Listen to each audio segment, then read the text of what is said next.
On October 13th, 1917, more than 70,000 people witnessed something that science still can't fully explain.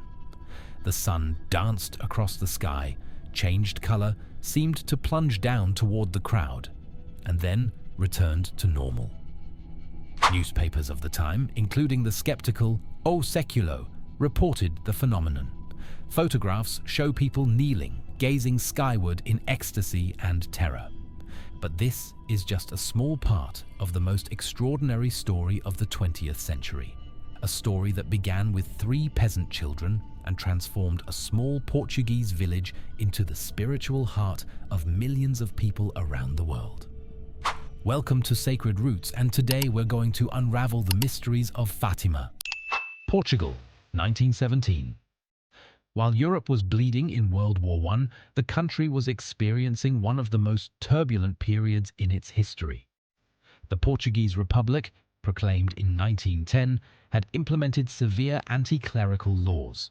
Convents were closed, priests expelled, and religious education prohibited. Portuguese society was divided between anti-clerical republicans and a largely Catholic population. It was in this tense environment that 3 illiterate children would become protagonists of events that would change not only Portugal, but the entire Catholic world. Lucia dos Santos, 10, was known for her strong personality. Francisco Marto, 9, was contemplative and mystical. Jacinta, just 7, was the youngest and most sensitive of the trio. They lived in a rural society where superstitions blended with traditional Catholic faith.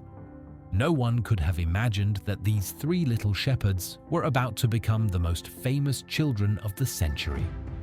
Before the famous apparitions of Our Lady, something even more mysterious had occurred. In 1916, children reported 3 encounters with a figure who identified himself as the Angel of Portugal, or the Angel of Peace. In the first angelic apparition, the luminous being taught them a prayer they had never heard. My God, I believe, I adore, I hope, and I love you. I ask your forgiveness for those who do not believe, do not adore, do not hope, and do not love you. But it was during their 3rd angelic encounter that something happened that would transform the children forever. The angel gave them Eucharistic communion, with Lucia receiving the host and Francisco and Jacinta the chalice. Afterward, the children remained prostrate for hours, as if in deep ecstasy. This episode is crucial because it spiritually prepared the children for their encounters with Our Lady. But it also raises fascinating theological questions. How could children without formal religious instruction describe such profound mystical experiences? It was Sunday. The children were playing in Cova da Iria when 2 bolts of lightning split the clear sky. They ran for cover, but saw on a small holm oak a lady dressed in white, brighter than the sun. The lady asked them to pray the rosary every day for world peace and said she would return on the 13th of each month. But she made a strange request, that they suffer in reparation for the sins of humanity. Despite promising secrecy, Jacinta told her mother everything. Word spread, and about 50 people attended. Curiously, only the children saw and heard the lady, but many witnessed strange phenomena. A cloud over the tree, a whispering voice, the scent of roses in the air. This was the most dramatic encounter before October. Our Lady revealed the 3 famous secrets to the children, and the impact was so great that Jacinta spent days crying, saying, "Oh, how I pity sinners! If only I could show them." The 3rd secret was so disturbing that Lucia was only able to write it down decades later, and its full revelation by the Vatican raised more questions than answers. UREM administrator Arturo Santos, a staunch skeptic, arrested the children on the 13th, trying to get them to confess their lies. The children were even threatened with being boiled in oil. Even so, they stuck to their stories. 6 days later, While they were playing in Valinhos, Our Lady appeared to them again, making up for the missed meeting. Approximately 30,000 people attended. Many reported rose petals falling from the sky that disappeared before reaching the ground, glowing globes, and a noticeable decrease in solar intensity during the apparition. Between 70 and 100,000 people converged on Cova da Iria on that historic day. They came by special trains, carriages, and on foot. The newspaper O Século sent journalist Avelino de Almeida, a well-known skeptic, to cover what they hoped would be yet another popular superstition. It had been raining heavily all morning. People were soaked to the skin, the mud was knee-deep, and many already regretted having made the journey under such adverse conditions. Then, at 1:30 p.m., Lucia's voice cut through the air. "Look at the sun." What happened next defied all logic and reason. The sun seemed to lose its blinding brilliance, transforming into a silvery disk that allowed people to look directly at it without pain or blindness. It then began to spin on its axis like a wheel of celestial fire, sending beams of multicolored light in all directions. The clouds, the earth, and even the people were dyed with impossible colors that danced and alternated like a divine kaleidoscope. On 3 separate occasions, the sun seemed to leap from its position in the sky and plunged down upon the terrified crowd. Cries of "It's the end of the world" echoed through Cova da Iria as thousands fell to their knees, praying and weeping. After 10 minutes that seemed like an eternity, the sun returned to its normal position in the sky. But the most impressive thing was yet to come. People's clothes, completely soaked by the torrential rain, were completely dry. Avelino de Almeida, the skeptical journalist, wrote the following day words that became historic. The immense crowd was seen turning toward the sun, which appeared free of clouds in broad noon. The star resembled a plate of dull silver, and it was possible to gaze at it without the slightest effort. It did not burn the eyes, it did not blind them. To this day, more than a century later, no scientific explanation can account for all aspects of this extraordinary phenomenon. On the exact spot where Our Lady appeared to the 3 children, a small white marble chapel stands today, inaugurated in 1982. Its architecture is deliberately simple, echoing the humility of the shepherd children who first received the heavenly message. Inside this intimate chapel, the image of Our Lady was sculpted meticulously following the descriptions left by Sister Lucia. One detail moves pilgrims. The image's golden crown contains the bullet that hit Pope John Paul II in the 1981 assassination attempt. The pontiff himself offered this bullet in 1984, convinced that Our Lady of Fatima had saved his life on that fateful May 13th. Built over 25 years, between 1928 and 1953, this majestic neo-Romanesque basilica impresses from the first glance. Its 65-meter-high central tower is crowned by an imposing bronze crown weighing 7,000 kilograms, visible from miles away. The interior houses 15 altars dedicated to the mysteries of the Rosary, each telling part of the sacred story through art and prayer. In the transept of this basilica rest the 3 young seers who changed the world. Francisco Marto died in 1919, at just 10 years old, a victim of the terrible Spanish flu pandemic that was ravaging the world. His cousin, Jacinta, followed him in 1920, at just 9 years old, also struck down by the same disease that claimed millions of lives. Lucia dos Santos had a different fate. She lived to be 97, becoming a Carmelite nun and guarding the secrets of Fatima until her final days, passing away in 2005. Opened in 2007, it is a landmark of contemporary religious architecture. At 40,000 square meters and with a capacity for 8,633 seated worshippers, or 40,000 standing, it is larger than St. Peter's Basilica. Designed by Greek architect Alexandros Tombazis, its circular shape symbolizes eternity. The interior, devoid of columns, creates a sense of infinity.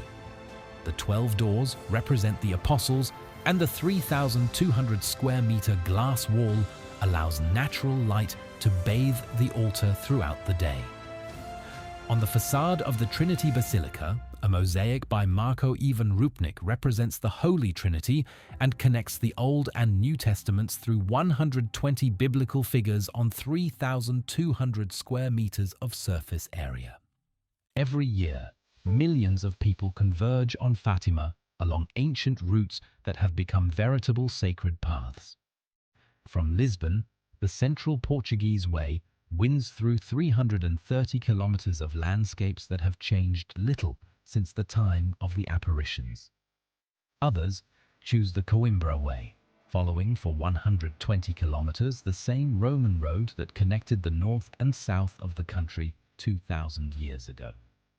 There are also those who arrive via the northern way, connecting with the famous route to Santiago de Compostela, transforming their journey into a double pilgrimage. And those who choose the Tomar way travel 60 kilometers past the impressive Convent of Christ, carrying with them the blessings of the Knights Templar. But it is upon reaching the sanctuary's immense square that one of the most moving rituals of the Catholic faith takes place. Thousands of pilgrims walk the last few meters on their knees on the smooth white marble, fulfilling promises, asking for grace, or simply expressing their devotion in the most humble way possible. The visible wear on the marble tells a silent story of centuries of faith, knees bowed in gratitude, tears falling on the cold stone. 2 kilometers from the sanctuary, the Valinhos Stations of the Cross offer a unique meditation route. Each of the 14 stations was carved from local stone by different artists, creating a mosaic of styles that reflects the universality of the Christian message. It is here that many pilgrims find the silence necessary to prepare their hearts before their encounter with the sacred. But Fatima holds surprises beyond its architecture and rituals. Pilgrims from around the world report experiences that defy rational explanation. The inexplicable scent of roses that emerges without flowers nearby, sensations of profound peace that transform anguished hearts, visions of light during moments of intense prayer in the chapel of the apparitions. The sanctuary itself maintains a medical bureau to investigate the countless reports of cures that cannot be explained by modern science. The year 2000 brought a revelation the Catholic world had been awaiting for decades. Finally, the Vatican officially released the so-called Third Secret of Fatima, describing a prophetic vision of a bishop dressed in white, walking among ruins and bodies, only to be killed by soldiers. The official interpretation immediately linked this prophecy to the assassination attempt on John Paul II in 1981. But the revelation, far from solving the mystery, only fueled new controversies. Why had Lucia written that the secret should be revealed in 1960?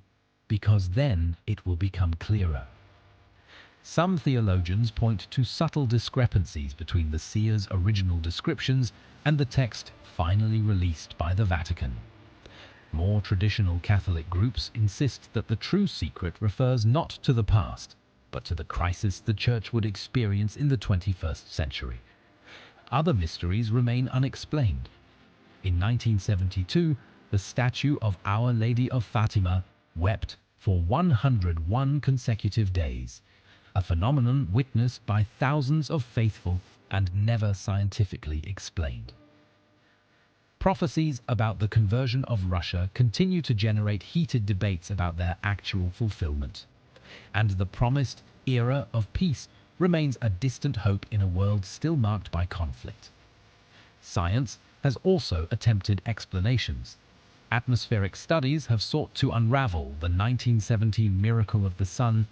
Psychological analyses have investigated the mystical experiences of the 3 children, and rigorous medical research continually examines reports of miraculous cures.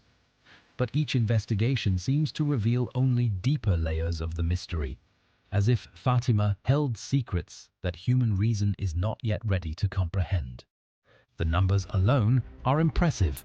6 million annual visitors arrive from more than 170 different countries, making this small Portuguese village one of the most sought-after pilgrimage destinations in the world. During the great celebrations of May and October, 500,000 people can converge on Fatima in a single day, creating a human spectacle of faith that few places on earth can match.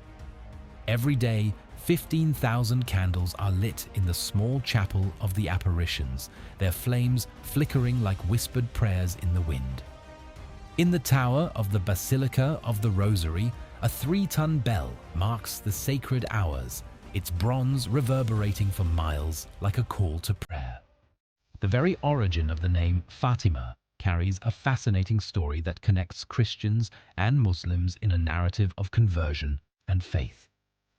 During the Moorish occupation of the region, an Arab princess named Fatima fell in love with a Christian knight and converted to Christianity, giving her name to the land that centuries later would be the site of Marian apparitions. Curious details emerge from historical research.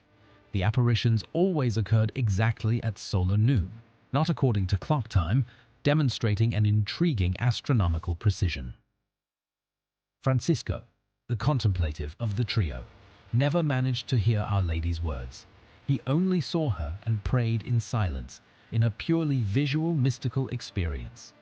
And the original holm oak of the apparitions was literally destroyed by the faithful themselves, who took all the branches as sacred relics. Fatima also boasts impressive records. In 2017, 30,000 people formed the world's largest human rosary to celebrate the centenary of the apparitions. That same year, 15,185 candles were arranged to create the largest luminous mosaic ever made in the shape of Our Lady. And regularly, 50,000 pilgrims walk 200 kilometers simultaneously, one of the largest pedestrian pilgrimages on the planet. The influence of Fatima transcended the borders of Portugal and profoundly transformed Catholic spirituality worldwide. Hundreds of shrines dedicated to Our Lady of Fatima flourished on every continent, from small rural chapels to imposing urban basilicas, spreading Marian devotion across vastly different cultures and traditions. The Rosary, the central prayer of the message of Fatima, has experienced an extraordinary global renaissance. Families who had abandoned this traditional practice rediscovered its spiritual power. Prayer groups multiplied in parishes around the world, and even progressive theological movements found inspiration in the message of Fatima for their social interpretations of the Gospel. Surprisingly, Fatima has also become an ecumenical meeting point, attracting pilgrims from different Christian denominations who find in the simplicity of the three children's message a common ground of faith and hope. Every pope since Pius XII has maintained a special relationship with Fatima, each interpreting and living the Marian message in a unique way.